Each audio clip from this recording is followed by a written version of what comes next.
Cork Street is a street in Mayfair in the West End of London, England, with many contemporary art galleries, and was previously associated with the tailoring industry. It is part of the Burlington Estate, which was developed from the 18th century. Location: the street runs approximately northwest from the junction of Burlington Arcade with Burlington Gardens, and is close to Burlington House, which houses the Royal Academy of Arts. It is parallel to, and immediately to the east of, New Bond Street.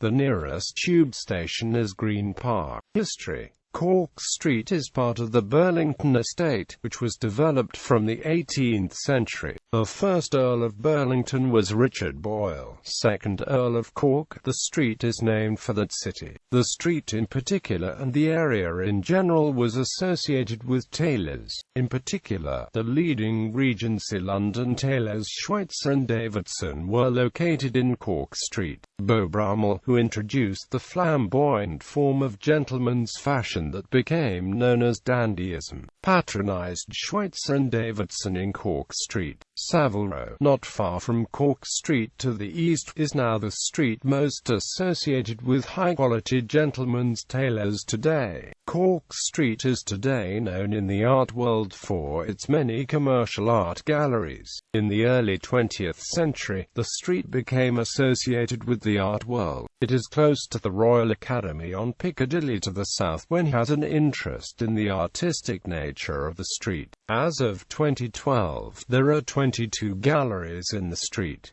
The street is considered to be one of the United Kingdom's most important art hubs. The galleries of Cork Street have launched the careers of many major modern artists in Britain. For example, the Mayfair Gallery was the venue for the first London exhibitions of Francis Bacon, Max Ernst, Paul Klee, and Joan Miro. The book Duchess of Cork Street, the autobiography of an art dealer, takes its name from the street. Attack on Cork Street. In 1985, the Grey Organisation, a radical arts collective, launched an attack on Cork Street covering some of the galleries in grey paint. In a press release, GO justified the attacks on Cork Street, describing the galleries established there as boring and lifeless, stating they intended to liven up the lives a bit.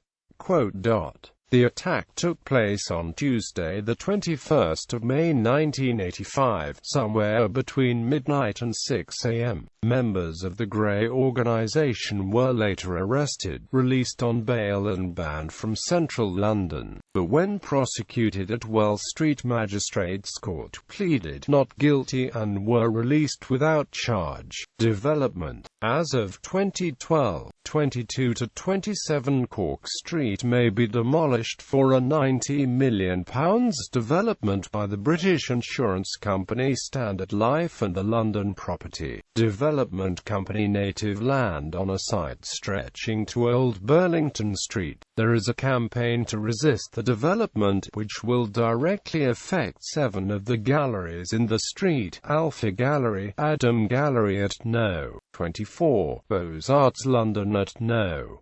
22, Gallery 27 at number 27, Mayfair Gallery, Stop and Back and Amp, Leicester, and Waterhouse and Amp. Another development could affect the future of 4 more galleries on Cork Street: Hayhill, Bernard Jacobson, Messams, and Petley's. Campaign: in 2012, the Save Cork Street campaign was created to protect Cork Street as a contemporary arts district, with 13,000 supporters, including David Hockney and Sir Peter Blake. The Save Cork Street campaign attracted major press interest, chaired by artist and arts promoter Simon Tarrant. The Save Cork Street Committee petitioned Westminster Council to stipulate gallery usage for future Cork Street developments.